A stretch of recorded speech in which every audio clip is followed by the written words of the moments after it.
Okay, so Jupiter inconjunct or quincunx Pluto is another request that I'm going to do right now.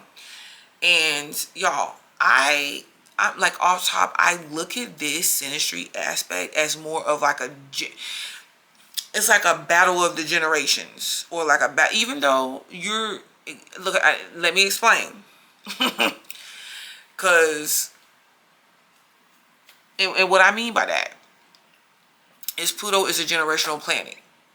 So it doesn't matter whether you're in the same age bracket as the Pluto individual or not. It could be a theme that plays out like this. I'm about to let me drop it on y'all. The one person, like the Pluto person, or either one, because it can go like this. The Pluto person could be more of the traditional person, or like they want to have a family situation that works out a certain way. They want, it's like, okay, well, this is how men court women, and um this is how things should go, and really putting these controls on Venus to do so, because Venus could be the individual that they see as acting out. Like Venus is like, okay, well, things doesn't have to go that way.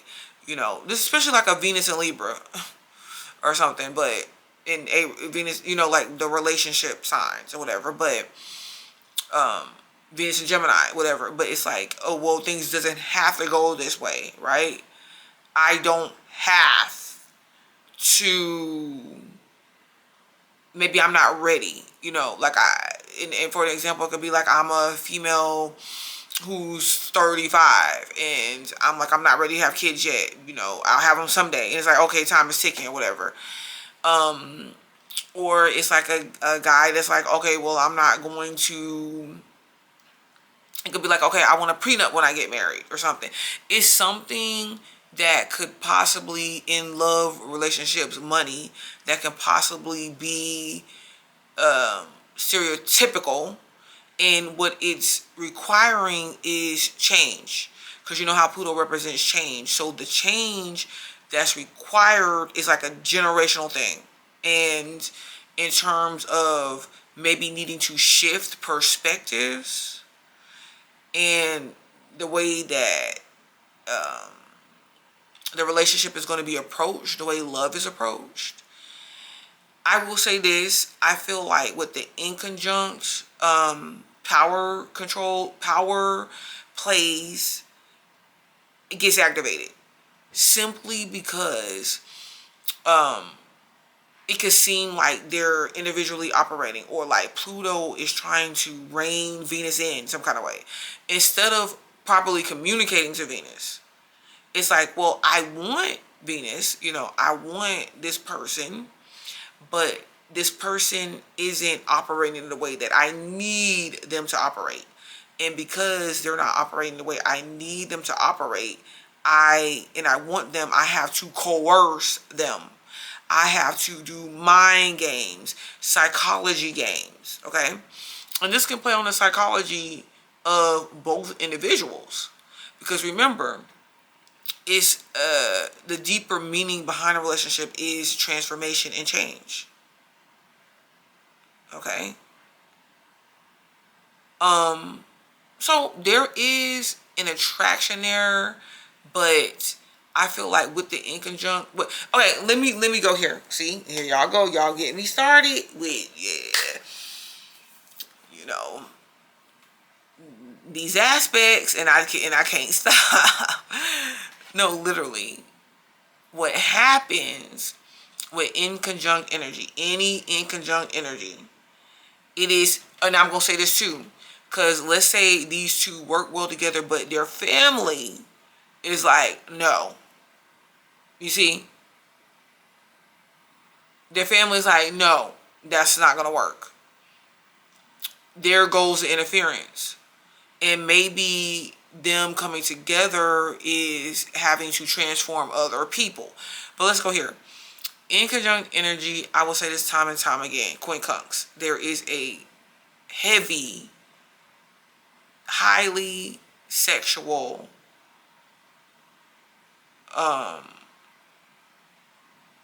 this is aspect correspondence with each other. Okay, just off top, because we'll find ourselves like drawn to the quincunx, whatever sign you know, that the quincunx energy is performing in or out of. We'll find ourselves drawn to that individual if you just think about sun signs. But at the same time, you be like, man, there's something about this individual that strangely irks me though. You know, it's that type of thing. You can find quincunx energies or like signs that have some sort of attachment to each other, like a kid, a child or something, some sort of property, some sort of work or something there. But for some reason, if they're not together, they didn't make it, and they're not together, they have this attachment there. They have this situation, and it's because some kind of way they don't long term, they don't work out relationship wise, because they're on the axis of work, health, work, or like work and sex, health and sex, or whatever. They're on that 6 to 8, and I believe it's 6 to 8 if I'm not mistaken. But so there's like this highly passionate side or aspect that keeps them attached or keeps them interested.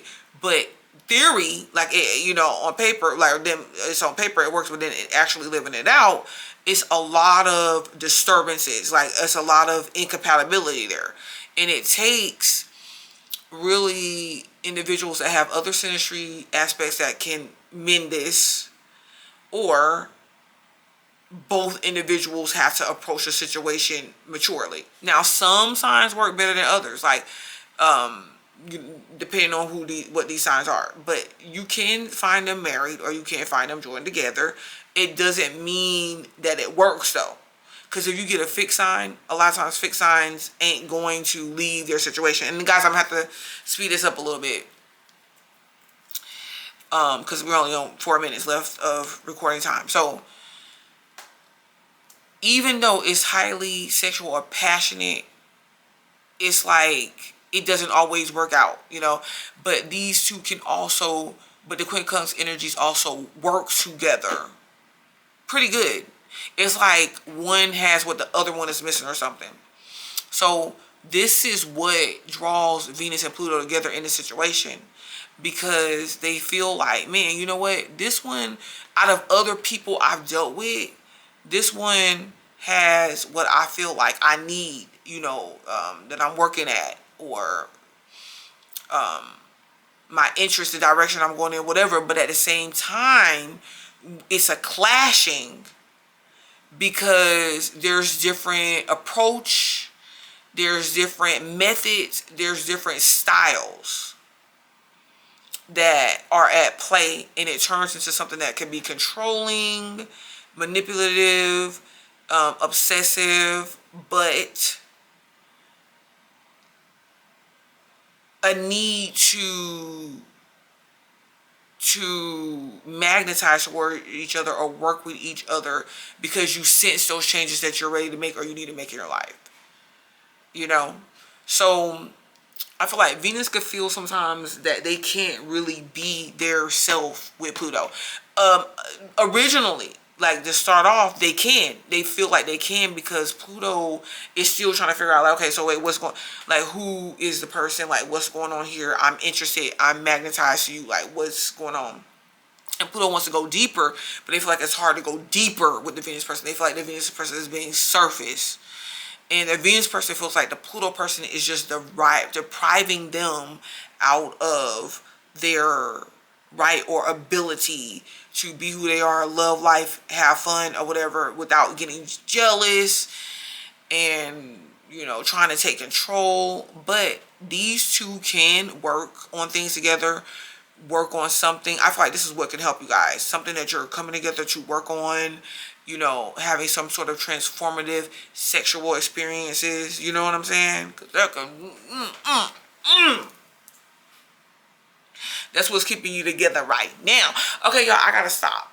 I hate to cut this short, but I have to stop because I only have 2 minutes left of recording time and I don't want to redo this whole video. So thanks for watching. Butterfly to light, like, and subscribe.